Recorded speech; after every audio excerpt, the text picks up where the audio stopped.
Hello, and welcome to Out of the Woods. My name is Justin, and his name is Matthew. Yes, it is. And we are Out of the Woods, as I just said, a Yellow Jackets podcast, and I feel like every episode I say, and oh boy, do we have an episode to talk to you about today, because I've really enjoyed all these episodes so far, so, fucking sue me. And, when is that not the case? We're always talking about an episode. Yeah, We have an episode to talk about. Yeah, it's more the intonation in which I say it, but yeah, in this episode, we have an episode to talk about. We have a fucking episode, because Jesus Christ. In short, this episode broke me in a good way. And it is an episode. Where I'm sitting right now, and you can let me know your thoughts on this. Obviously this is just what I'm feeling in the moment. It might change in benefit of time. But I'm feeling right now that this is the best episode of the show. Oof. Do you agree, disagree? Them's bold words. See, to me, I think Doomcoming, which is my previous favourite episode, is still fantastic. I'm not shitting on Doomcoming, but that felt like a pale imitation of this. And this is just a pale imitation of the kind of horrific brutality that is going to follow. So yeah, I'm not so much a technical guy in my analysis of media. I'm not like, oh, well, this episode had a Deus Ex Machina, and this guy was the protagonist, and this thing had a power creep, so therefore I give it a 7.78 out of 10. Like, power creep? Don't even ask. But no, no shade to people that analyse media like that, although it's... after the unflattering voice I just gave them, that's probably a fool's errand to say. But yeah, all that to say, I don't really analyse media like that. I tend to go on the basis of what emotionally connects with me, and this episode emotionally connected with me to a greater extent than any has so far. Even the episode where I thought Van was dead. Oh. I know, and you were there for that. Yeah, this episode is how I felt after this episode, is how I felt after the final episode of Berserk. Oh. Just like, well, I guess I'll just go fuck myself then, because everything feels stupid now after I've seen that. This episode made me think, man, remember when things were nice and fun in season 1? But they weren't! They weren't nice and fun! They were just, comparatively so. So yeah, Matthew, any thoughts? Well, I'm holding out for the next episode, man. Yeah, I am excited for several things. And that's going to be the finale, right? Yeah, I'm excited for several things that are going to happen in that one, or seem to be. Then we'll have to wait till, December next year, or till, at the earliest. Yeah, that is probably what we're looking at. I mean... Bummer. Prove me wrong, children. Prove me wrong. But no, anyway, hey, good stuff takes time, and, I haven't actually mentioned this on the pod, but I should, that is because there is a writer's strike. They're currently arguing for fairer conditions and better pay, and I 1,000% support that. So 1,000%? Yes. That's more percent than you're allowed. Just try and fucking stop me. Anyway, if next episode is better than this episode, then season 2 is pretty fucking amazing. It's already amazing, but especially amazing if that is the case. Anyway. I don't know if we've covered this, but I definitely reckon that the second season has been better than the first season. That is interesting. I think that they're both good in different ways. I think that maybe if you're just looking at it for, sheer volume of awesome moments, I think season 2 is a little better, but I think season 1 was maybe a little more tightly plotted. But plenty of time for us to get into that later. Because, for now, we are, in fact, reviewing... Episode 8. Season 2, Episode 8. It Chooses. Directed by Daisy von Scherler-Meyer. Written by Sarah L. Thompson and Karen Joseph Adcock. Holy fucking shit. And, yeah. That's another thing you sort of say a lot. And I will be saying it a lot more. We open on Misty and Mari helping a still severely fucked up looking Lottie to urinate into a bucket. I guess singing isn't helpful here. Mari keeps complaining about how unpleasant Lottie's urine smells, which, yeah, causing Misty to snap at her and say that if she's so grossed out by it, she should take it downstairs and empty it. As Mari is going down the ladder, she drops the piss bucket. Ew. And starts weeping. I think we've all been there. you know, everything in your life is going badly, so just one extra mild inconvenience is enough to send you over the edge.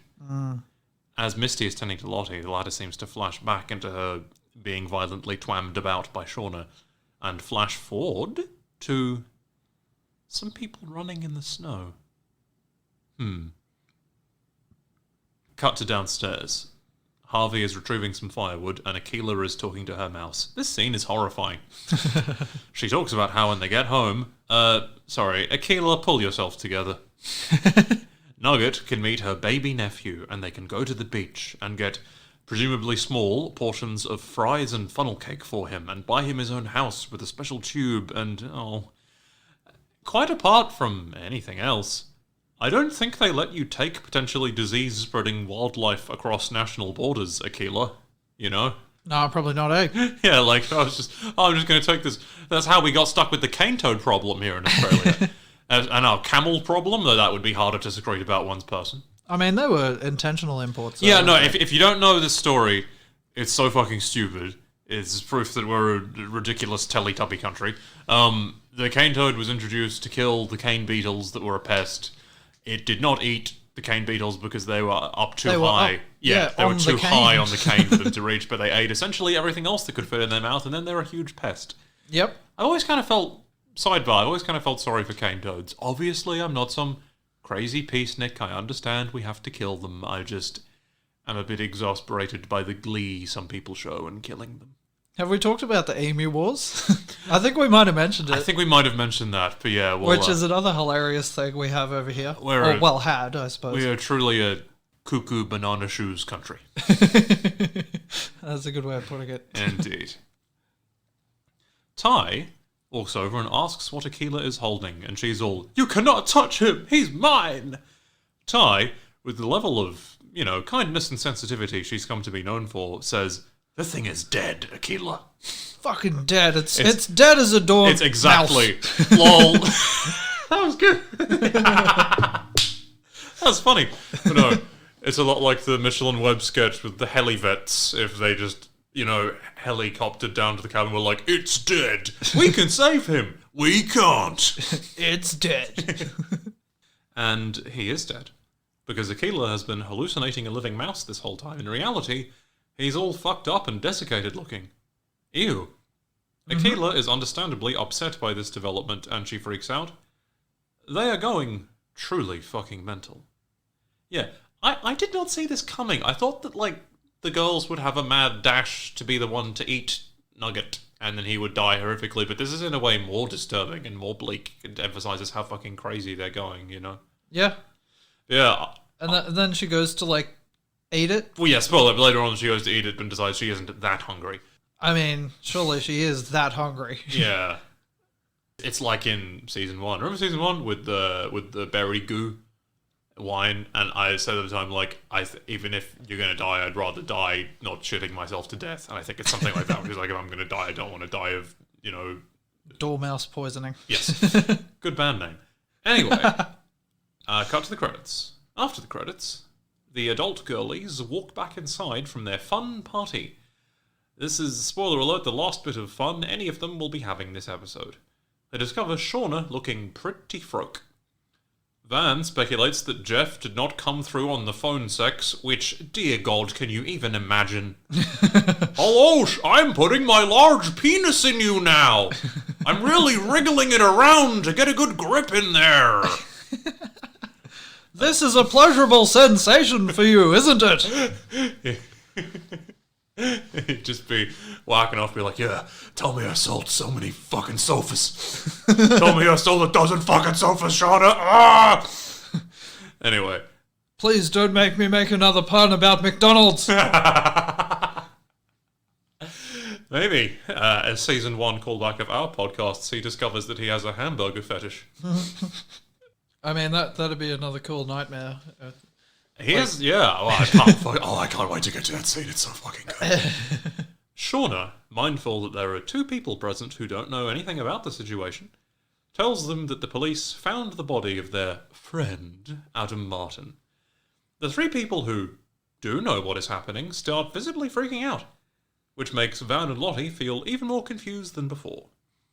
Shauna thanks Lottie for having her, and for the goat time, lol, but says she must be with her family. Remember the goat times? Yeah.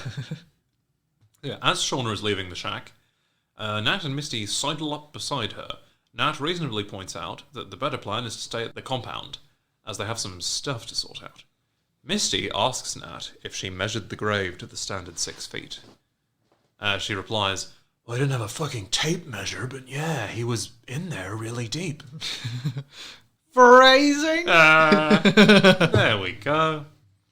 Van clearly smells a rat, or possibly a necrotic mouse. Too soon? Did you say aquatic or necrotic? Necrotic. I mean, that might have been a safer bet for him to try and become an aquatic mouse and swim to freedom. Maybe it could be the first one. Yeah.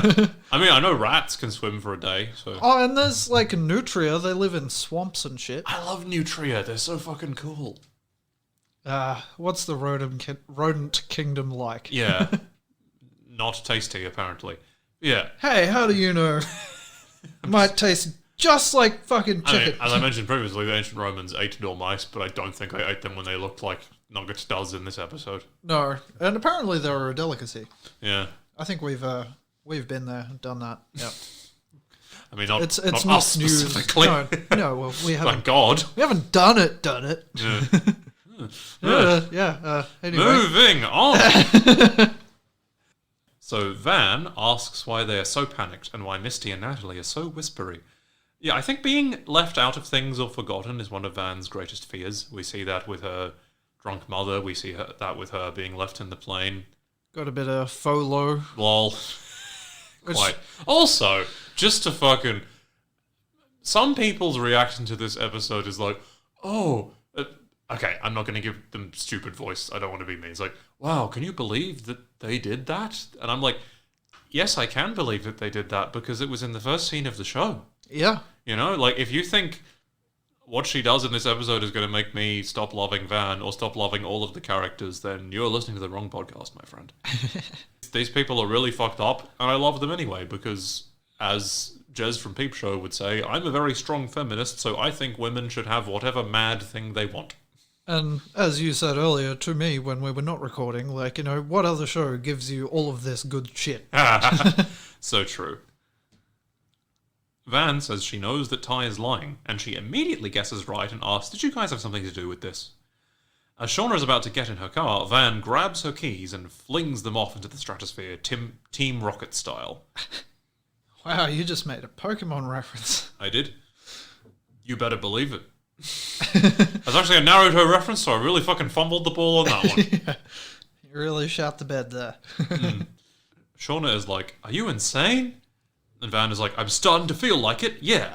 Van says that they're clearly hiding something, so nobody's going anywhere until you tell me and Lottie what's going on. How quickly you place you and Lottie in the same category, despite calling her crazy a lot of the previous times in the season. Lottie asks if they both knew this Adam person well. Ty and Nat are concerned that Jeff was the one calling her. Shauna reveals that she told Jeff about the Adam situation. Everyone starts cussing her out, until Lottie, seeing Lisa and some other cultos walk past, orders everyone to continue this discussion in the sharing shack. And I love that they call it that. And spoiler alert, all of the fucking secrets come out and it's so fucking good. They're all just fucking turning on each other and blaming each other. It's so amazing. More like the oversharing shack. Cut to the past. Van is watching Ty clean some implements in the cavern. Ty sees her reflection in the 2 panes of the window, one of which grins creepily at her. She turns around, only to see a vision of her evil self. It seems as if her altar can pretty much take control whenever at this point, at this level of exhaustion and starvation. Also, it makes some sense if it stopped due to her going to Lottie's prayer circles, and Lottie is currently in no condition to be leading anyone in meditation exercises. Ty snaps back to reality. Oh no. You just... I know. I saw that in the script. I was like, do you do that, Justin? Yes, I do that. Ty returns to lucidity, and Van asks if she is okay. Silent lucidity? Lol. And she does the classic Ty thing of being like, yeah, I'm fine. Denial. It's my favorite river in Egypt. Van offers Mari a belt she found in Jackie's luggage. Oh, I love that detail. That she can put in the soup to simulate protein. Very The Terror-esque. You know, they were eating their boot leather and that. I think they've... Probably more healthy than those tins of beans or whatever. Yeah. By the way, listen, if you haven't seen The Terror, watch it. It's a great fucking show. It's cool. The first season, anyway. Anyway. I mean, the second season's okay, it's fine. but the first season's better. Yeah. I think they pretty effectively set up the theme of starvation, well, really throughout the whole season, and especially in the first half of this episode. I feel like even as she does this, Van knows that the belt is not a solution. Jen objects to Shauna taking a jacket she owns to give to Lottie. And Melissa, reasonably, is like, now you give a shit about Lottie? Van interrupts saying, hey, Lottie took it from her to protect us. I think that scene in the previous episode, where Shauna was beating the shit out of Lottie, is when Van realised that, yeah, everything's kind of fucked now. And we're not going to get out of this with our moral compass intact. Not that it even was at that point. Yeah, no, I think Misty broke that with the black box. Quite. We pan over to Nat, chilling with Coach Ben. The former opines, quietly, that maybe Lottie dying wouldn't be the worst thing. Ben is like, yeah, I mean, if she's in pain, because, yeah, that's definitely what Nat meant. Yeah. Nat says that everyone has changed due to Lottie's influence, which, yes, but they're also bringing their own stuff to the table. Look at what they do in this episode entirely without her input. Mm-hmm. I mean, she did kind of stuff. Well, look, there's a debate we can have later. Nat complains that she saw Harvey bowing to a symbol tree the other day. Ben asks which tree it was, and the cogs start turning in his mind. Ben goes to examine Harvey's drawings, focusing particularly on one of some tree roots. And we pan over to Aquila. She almost puts her freeze-dried nugget in her mouth, again emphasizing how fucking hungry everyone is, but decides not to, because apparently she's not that hungry. Mari, this is a long as fuck section in the cabin. Mari then stands up in fear, as she is hearing the mysterious dripping again. Ah! Ty, clearly Dark Ty, is like, I hear it too. She just to cause some drama, seemingly. Mari then hallucinates a bunch of blood running out of the slats between the wallboards. Fuck me. She starts screaming, and she specifically is screaming, oh my god, they're dead, they're dead. I really thought you were going to make a oops, they're dead reference. Oh! Oh, that's what you were looking at me weirdly about. No, yeah, I mean, I look at you weirdly. Oops, they're dead. Yeah. There you go. Thank you. Done. Thank you. Real Ty, who was woken up by this commotion, tells Mari there's no one there. Van is like, it's the hunger, Mari. It's the hunger. So much is, and so much will be. Cut to the present. Kevin and Officer Shitgibbon arrive at the Sadecki household. Shitgibbon. Kevin informs Callie and Jeff that Adam's body has been found, and Shauna is a suspect. Kevin informs Jeff as Officer Jizzballoon raids Callie's room. Are these actually in your notes, Yes. or are you just ad-libbing them? Oh no, they're in my notes. I don't know which is funnier. She films him as he does so. Good thinking. He's all like, nice try lying to my partner about how we slept together, by the way. It didn't work, but I applaud the effort. Callie says that a jury will be more sympathetic to her because she was seduced by an old ass man. He responds, when the jury gets a whiff of how much of a liar your mom is, they'll realize that the psychopath apple doesn't fall far from the fucked up man-eating tree. What a tortured yet awesome metaphor. I want to see a man-eating tree in this show. Yeah, it'd be right up there with a man-eating footstool. Well, I should say, because this will hopefully be one of my last opportunities to say so, John Reynolds is a fantastic actor, and I'm sure a lovely guy. He's just very good at playing a character who I want to see get forcibly cenobitized. Cenobitized? Yeah, my idea was that that is turned into a Cenobite. Oh, like the pinhead dudes. Yes. Ah, yeah, so they just like very slowly hammer nails into his face. Exactly. Ah, excellent. Yeah. Jeff. Good plan. I thought so too. Jeff asks if he should get to call a lawyer. Kevin is like, you Sudeikis, you're always talking about lawyers. Makes it seem like you're hiding something. Hey, Matthew / listeners, free piece of advice, always get a lawyer. Always. Do not say one fucking utterance to That's the why I corpse. put it on the cookie. That's why she put it on the cookie. If you're just gonna disregard what the baked goods tell you, Exactly. like, what's the point of them? Yeah, where would Ross Noble be if he disregarded all those muffins that triggered his death? Next muffin. Anyway, Kevin brings up the whole affair situation. Jeff responds that, we're figuring it out. Yeah, Warren Cole is a fucking fantastic actor. Kevin shows Jeff the pics of Adam's fucked up, dismembered body. Jeff goes, my goodness, in response, which, lol. Officer Twatface says that the separation of limbs was precise. Surgical, almost. Jeff protests that Shauna couldn't have done this. But, Officer Shitferret says that... Okay, that one was an ad-lib. Says that Shauna has certain survival skills. Kevin says that his head, feet, and hands were removed. And they even used something to remove his tattoos. But, actually... Yeah, he says, the coroner thinks it was a fucking cheese grater, which, Jesus Christ, I am so disappointed we were robbed of a scene of Misty cheese grating a guy's corpse while going, oh, it's really on there. That ink's really in there. Do you guys think I should use the smaller grating side, or no, like the Parmesan grater? Or the one that just, like, eviscerates onion or whatever. Like, what's that even called? It's definitely not called an onion eviscerator, but... I think it's one of those that'd things... be brutal. That would be brutal, and also be a good band name. I think it's one of those things like the picture with a face in it that doesn't have a name. You know, those pictures you put your head in. They're the opposite of masks. Yeah. You know, they're often down by the seaside. Everybody's seen a picture you put your head in. Apparently, they did a bone marrow test. Adam donated some of his a few years ago to a friend with cancer. Fuck, there's always something you forget. You know? It's like when you leave in your apartment and you think to remember to take all the stuff, but you forgot something. And, like, how do you cover up bone marrow? Like, do you just, like, you know, get a great big straw and suck it all out or something? Like... I mean, I want to see that too. Yeah, it takes that cheese grater thing to a whole new level, eh? I just suctioning out the marrow, you know, don't want to leave a stone unturned. I just want to watch an entire episode that is Misty doing weird shit to Adam's corpse.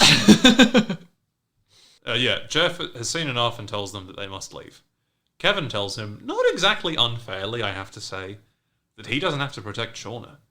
There's still time for him and Callie to get out of this. Jeff, a little belatedly, says that he isn't going anywhere else until the lawyer is present. Cut to the sharing shack. Van says, so this is what you've all been doing with your lives, chasing blackmailers and murdering lovers? Shauna responds, well, that's a little reductive. Which is funny. We did other stuff. Yeah. Spoiler alert, the adults interacting in this episode is fucking amazing. Shauna says that it's in everyone's best interests that she disposed of Adam, given that he was threatening to leak their secrets. So she's still lying about that, just to make a note of that. Shauna says she needed Jeff on her side. Ty says, we all need things we can't have. Shauna is like, is that what you were telling yourself when this, gestures to Ty and Van, happened? Ouch. Shauna says that she thought they lost touch with each other. Ty, question-avoidingly, says, it's not that hard to find that kind of thing out these days. Misty says that she's had Van's address for years. She could have just asked her instead of outsourcing. Nat, who doesn't miss a fucking trick, asks Misty what she means by outsourcing. Misty reveals the whole Ty hired Jessica thing. Shauna upbraids her for this. Ty defends herself by saying, I needed to know you wouldn't talk if someone made the right offer. And Shauna, it's not like you couldn't use the money. Which, ouch. I love Melanie Linsky's line read of, oh, fuck you, in response. Like, she can barely even summon the effort to actually be mad. It's the most bored, oh, fuck you I've ever heard. It's like, shut up, we all know I'm poor. Yeah, which she isn't really, but, you know. She could be worse off. She could be a lot fucking worse off. But, you know, it's not a sin to be thrifty and threaten for your minivan. Oh, that scene is so good. In either our finale episode or our possible post-finale episode, I'm going to go down a list of, like, best scenes of the season, and I strongly expect the holding that guy at gunpoint scene. I can't wait. It could only be better if, A, that guy was played by Carl from Aqua Teen Hunger Force, and B, at the end of her threatening him, the camera panned out to reveal that he had a hard-on.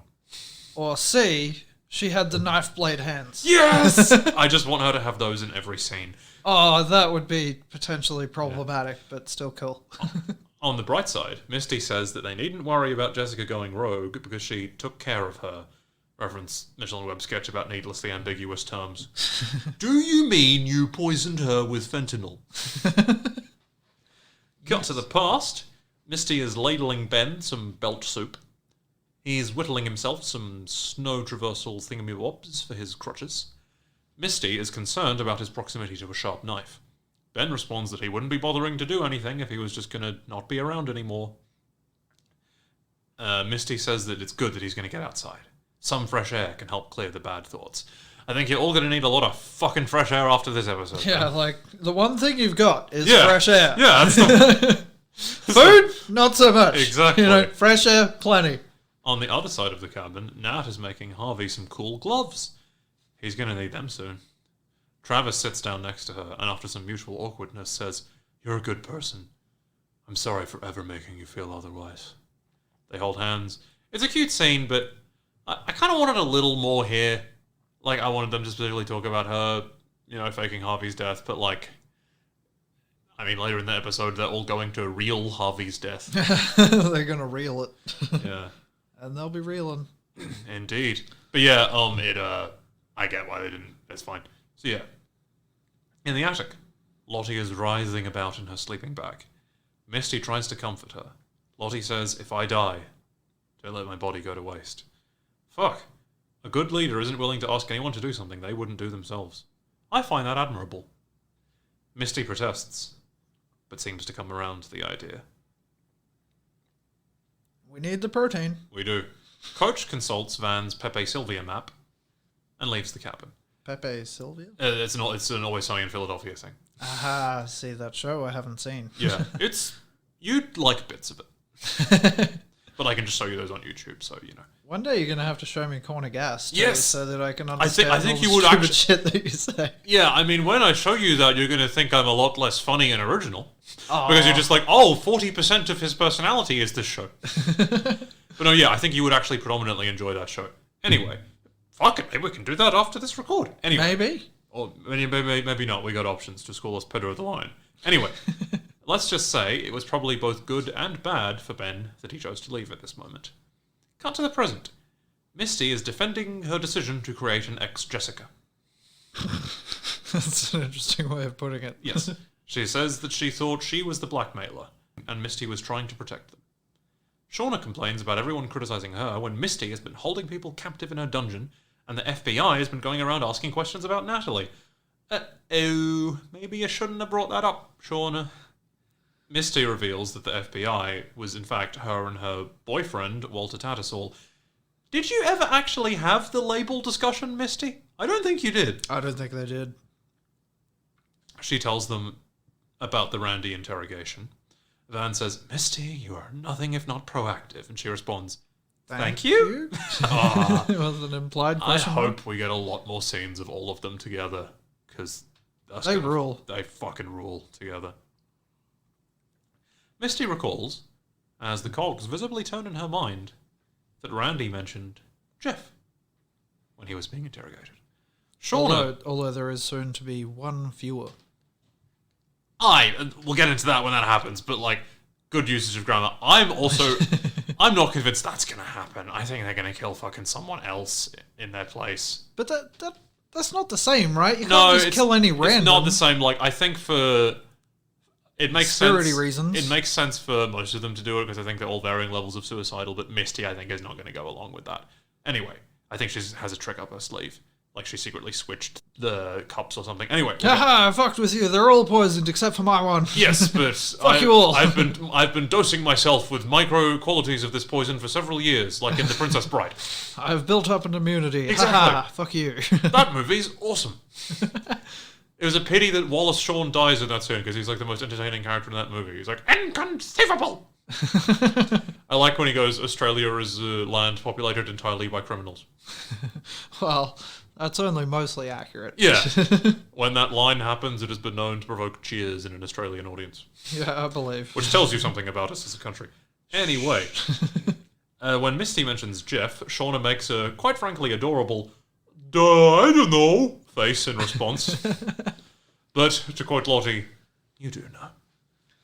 Misty expands upon this. She says that it seemed like they had done something that he was nervous about, and realizes that another person had access to the journals the whole time. Ty brings up the glitter, and Nat straight up asks Shauna, was Jeff the one who sent the postcard? Was your fucking husband the one blackmailing us? Dun dun dun! Yeah, I'm really glad this is all, coming out, because I find characters keeping secrets from each other for extended periods of time kind of tedious on a TV show. I like it when just, everyone's on the same page. Cut to Walter in his massive mansion, doing a massive puzzle, while listening to the song Not While I'm Around from Sweeney Todd. What a fucking legend. He likes himself a musical. Yeah, Matthew, you like Sweeney Todd, don't you? Well, it's not my most hated musical. It's no Cats 2019. Which I haven't seen and never intend to. Don't. The Headcanon podcast, shout out, great podcast. Their description for the episode where they reviewed Cats was literally just, we watched Cats. Don't.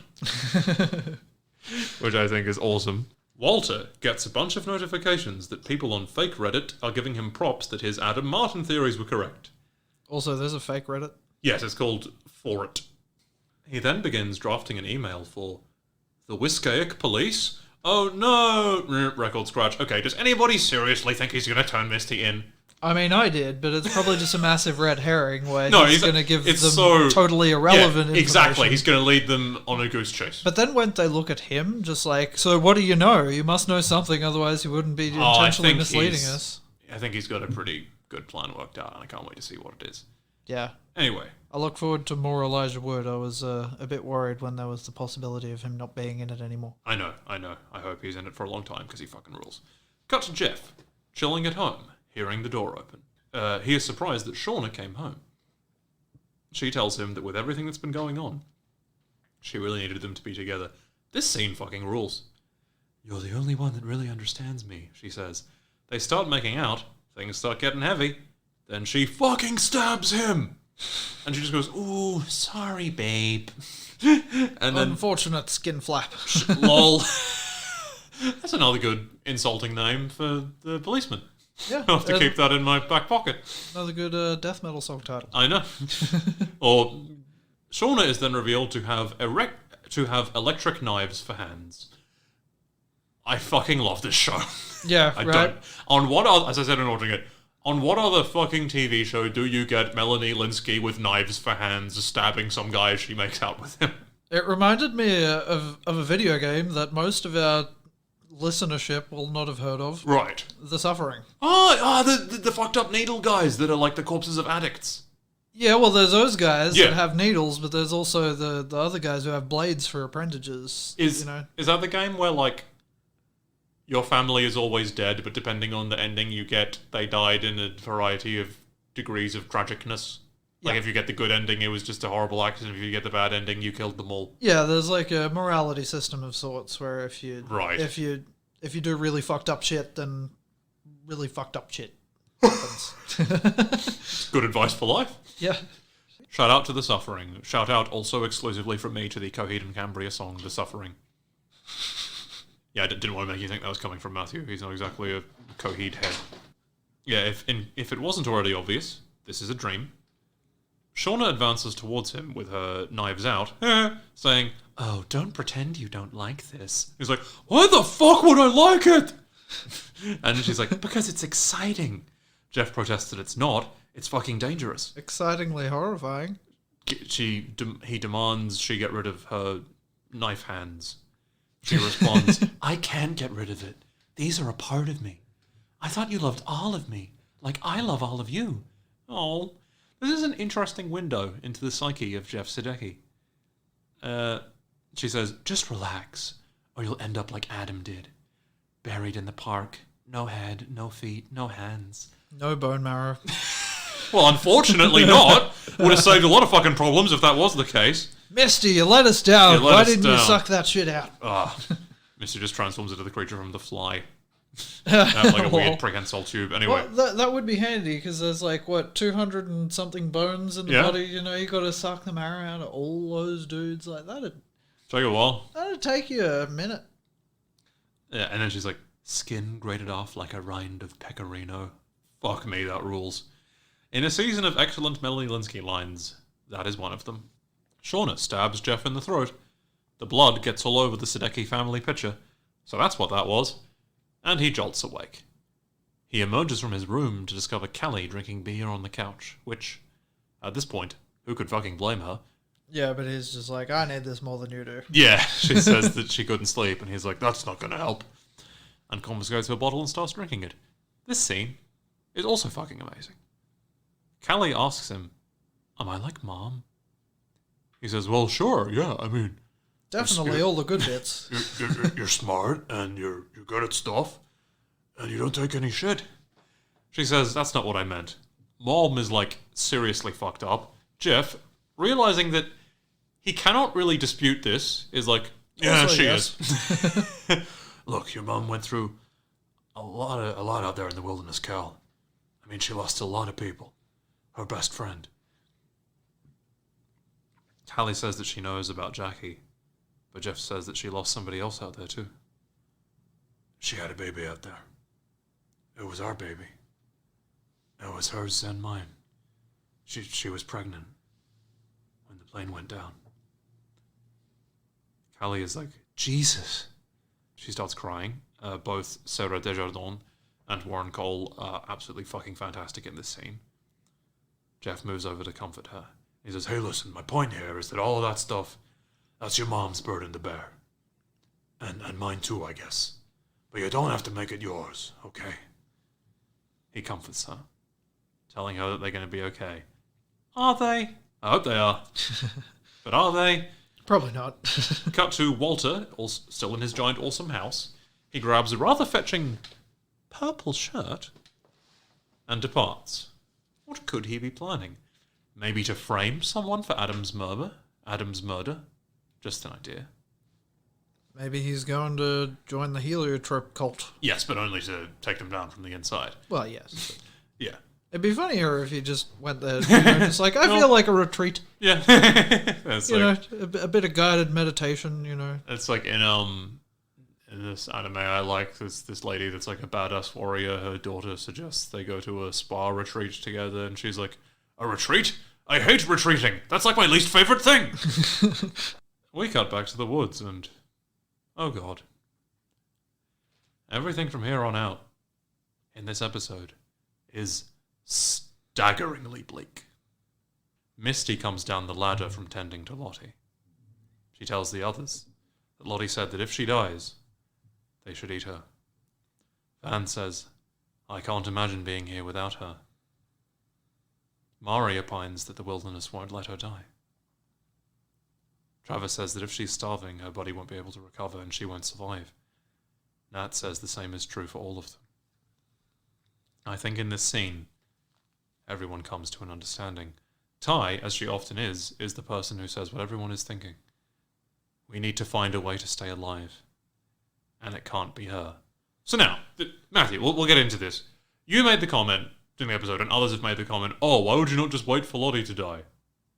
Because she probably won't. Well, yeah, no, I think it makes sense that it happens this way. Because if you're, say, Nat or Ty, one of the Lottie skeptical people, then even saying, oh, why don't we just wait for her to die and then eat her, that's painting a massive target on your back. And even if you somehow do get everyone to go for that idea, which you definitely won't, because most of these girls think that she has godlike powers. You'll probably be next. Yeah, you'll probably be next, and she still might not die, and then you're back to square one. And even if she does, you're still. And then everybody hates you. Yeah, and even because you betrayed one of the group. Exactly, and even if still that is somehow all works out for you, you're still going to have to do what they do later at some stage anyway, because one person isn't going to get you through the rest of the winter. So.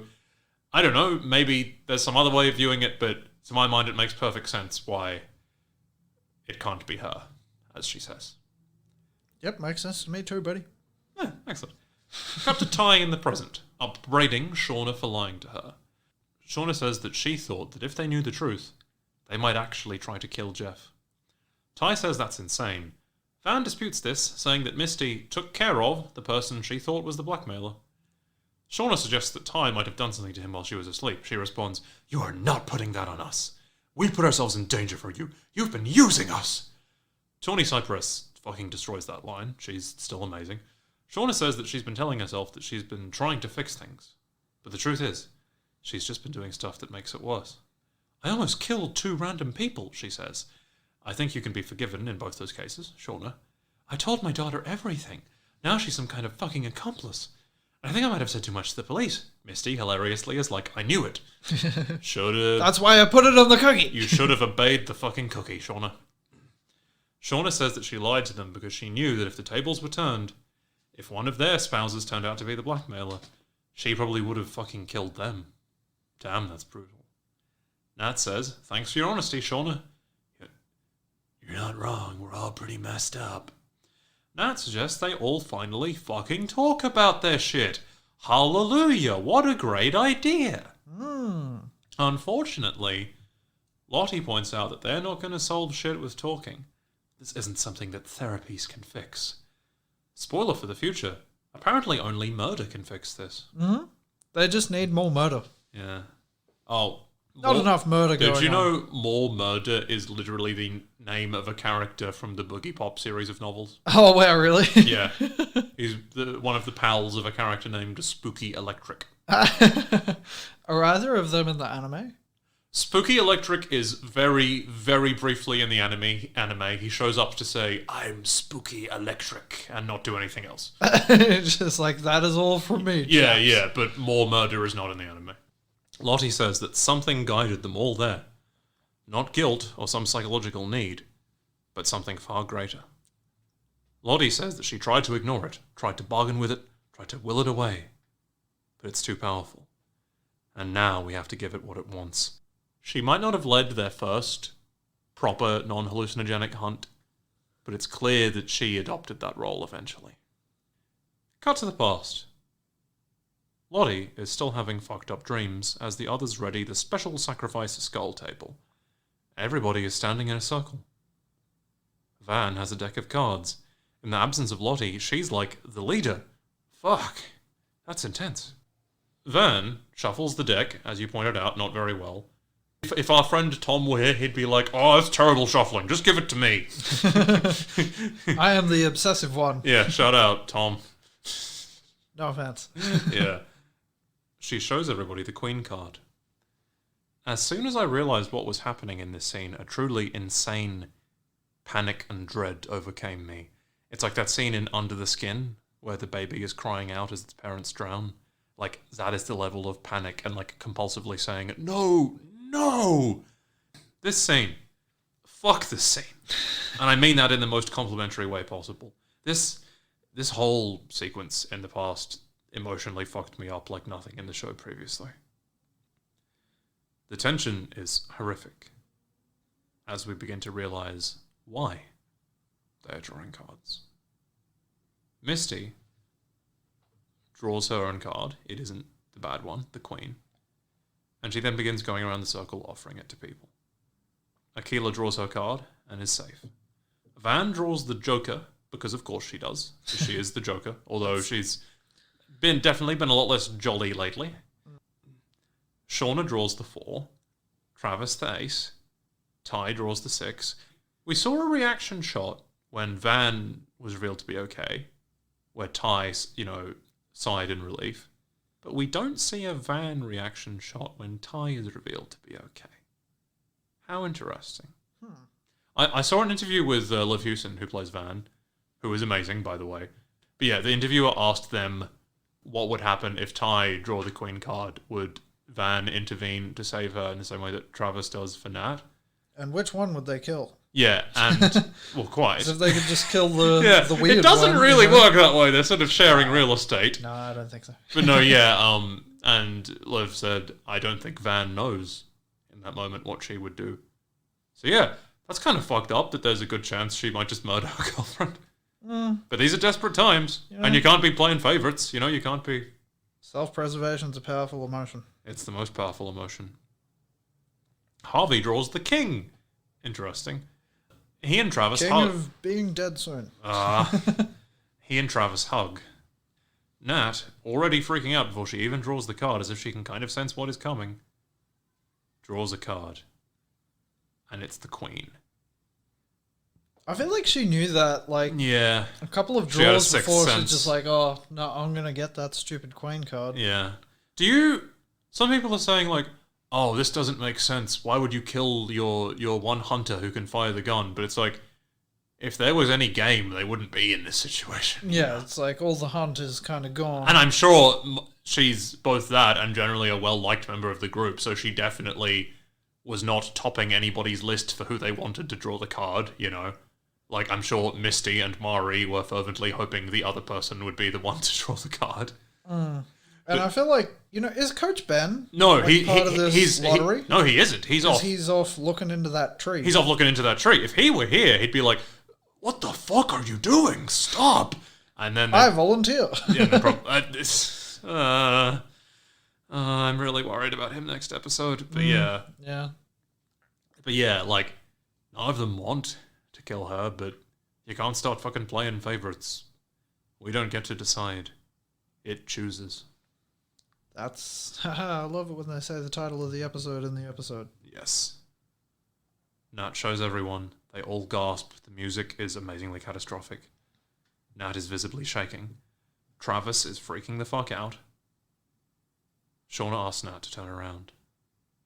She puts Jackie's necklace on her. This was a theory I had, that it was like a brand of sacrifice, to quote Berserk. Good theory. Yeah, it turned out to be correct. Fuck me. Shauna takes the knife from the special table. Nat stops her from slitting her throat while her back is turned and says, "You're gonna have to look me in the eye." Pretty powerful moment. Shauna is crying as she does this. Travis is still freaking the fuck out. The tension is fucking insane. Shauna flashes back to almost cutting Travis's throat. She's seemingly, though, still about to do it, until Travis runs over and pushes Shauna down. A Bullet with Butterfly Wings starts playing as Nat runs out the door. Thoughts on this song? None. Cool. 2 red shirts hold Travis captive as the rest of the girls run out, screaming. Harvey makes a calculation and runs out to help Nat. Lottie is still freaking the fuck out in the attic. The girls chase Nat through the woods, screaming. Nat hides behind a tree to evade them. I think it makes sense that they got here, with how strong, as I mentioned, the theme of starvation has been, and they need to find a way to stay alive. This was always going to happen at some point. I'm honestly surprised they got to belt soup before the random lottery came out. Like, Indeed. fucking, seriously? You're all starving. Just eat someone already. It's a cannibalism show. Quite. Cut to the present. Shauna protests that none of that was real, Lottie. But Lottie says that deep down, Shauna knows that something is making her do the things that she does. An appealing thing to believe, that someone else is in charge. Lottie says that they've been denying it, and that's why they're so fucked up. Yeah, that's why. Lottie says that the only way to get ourselves out of this is to give ourselves fully to it. We give it what it wants. What it always wants. One of us. Misty seems skeptical of this idea. Lottie presents 5 cups and says that in one of them is a phenobarbital solution that kills quickly and painlessly. And Misty's all like we said before, just like, ha, little do they know I'm immune to phenobarbital. She says it's also what the Heaven's Gate people used. Shauna seems skeptical as well and says our lives aren't that bad. Lottie says, am I the only one that's been listening here? Alright, Ty, you have pushed your entire family away. You fucking killed your dog and you almost killed your wife. Shauna, at this rate, you will lose your family, or worse. Misty, you did actually kill someone. And Misty is like, it made sense. Just one? Yeah, it was practical. I did it for the good of the group. And Lottie's like, and what good has it done? Natalie is in so much pain she tried to kill herself. So my plan for her to try to kill herself is good, actually. Or potentially kill herself. Van, you used to be so full of life, and now it's like something is broken within you. That's so true and so fucking sad. Van says, why don't you just volunteer to drink it, Lottie? But Lottie says, you know that's not how this works. We don't get to decide. It chooses. And we'll know which one of us it is after we pick up a cup and drink it. Misty says it's convenient that you know which cup is poisoned. Feel free to shuffle them around, she says. And if it makes you feel better, I will choose last. This is how we have always given back. It helped us survive then, it will help us survive now, if we give it what it wants. It makes sense to me that she suggests this, because she's, as Nat pointed out, clinically insane. Yeah. And for most of them, to be willing to risk their lives, I think kind of makes sense, because Ty is sort of at her wit's end. Van has cancer, so she's like, what the fuck do I have to lose? Natalie, she pointed out, is actively suicidal. Shauna, I think I could see her doing something fucked up and risky and crazy, because she does that a lot. She did that when she pointed a gun at a guy this season. Misty is the only one where I'm like, yeah, I don't see her going along with this, so I think if she does join in this game, she'll have a trick up her sleeve. Tis true. And I can't wait to see what happens. So, I mean, you'll be super bummed out if it's Van, even if she's meant to die soon. Anyway. I am refusing to allow my brain to contemplate that possibility. It's not going to be. If you have fucking Lauren Ambrose on your show, you get more than one season out of her. She's amazing. Cut to Coach Ben, fotzing about in the wilderness while all this fucked up stuff is going on. He finds the mossy tree and realizes that it's actually the entrance to a cave, which has hot springs under it or something, so that's how the greenery can still be growing outside of it. And how Harvey didn't freeze to death. Indeed, not that it did him much good. He climbs inside a bit awkwardly. There's a bunch of bat, I think, bones on the ground, which must have been what Harvey was eating. And Ben is all like, holy shit, this is how he survived. I wonder how this cave will play into things going forward. And you're all like, how does he get out? But as I pointed out, he uses a vine to get down, so maybe he can use that same vine to kind of hop his way out. Indeed. Cut to the gals chasing Nat. Fuck me. She runs away from her tree spot. Harvey then appears and tells her to stop. He speaks! He tells her that he knows where they can go. And she seems to trust him. The mob stops to listen. Ty hears Nat. And they charge after her. Yeah, they were about to fucking murder their friend. Mm-hmm. Shit is fucked. So Nat and Harvey are running on the frozen lake. Harvey tells Nat that she can trust him. That may be true, but you can't trust her, or any of them. They're running on the ice. Harvey says they're almost there. The others are chasing after them. Oh, fuck, this scene is so brutal. Howling as they go. Harvey then falls through the fucking ice. Nat tries to help him, but Misty catches up to her and pushes her over and says that if she saves Harvey, she will die. Akela says, we can still get him out of there, not really reading the room, because they all just stand there and watch as Harvey drowns and freezes to death. Brutal. So they look kind of fucked up, Ty, Shauna, Van looks like she's deliberately trying to hold back any emotions. And he freezes to death. He stops fighting. Harvey is dead. For real this time. R.I.P. As far as we're aware. I think he's dead. I don't think they're going to resuscitate him. I don't think they're going to resuscitate him. So Nat and Travis's relationship is going to be fundamentally fucking changed by this. They are not getting back from this to the way they were before. They grab his body out of the ice. This was a risky strategy. What you really should have done is pulled him out immediately and stabbed him to death. I mean, I'm not advocating that, obviously. I'm just saying, if you're going to kill him, it makes the most sense to do it that way, because he could have easily slipped away in this version. You wouldn't want another elk situation. You wouldn't want another elk situation. Oh, God. Now I'm realizing that was foreshadowing for... Oh, fuck. But they grab his body out of the ice, and Van says that the wilderness chose. So it's always easy to be able to blame these things on somebody other than yourselves. Nat is visibly fucked up by this. Most of them are. Van, as I said, is pushing it down. And Lottie is still, as we see, writhing about in the attic. They started without her. But she's going to have to take control. The song Poor Sucker by Low plays us out. And the episode ends. Abandoned song that you like. Yeah, and let's leave it at that. Mm-hmm. Fuck me. After I watched this episode, I felt such a horrible emptiness. I was literally sitting around my apartment staring at the wall like that meme of Pablo Escobar waiting. If you haven't seen that, I'll send it to you. Yeah. I think I have seen it. Yeah. We all knew this was coming because it was in the first scene of the show. And this is like the comparative hesitation and regret that they showed in this scene. That will soon be a thing of the past. Soon they will all be cold-blooded killers.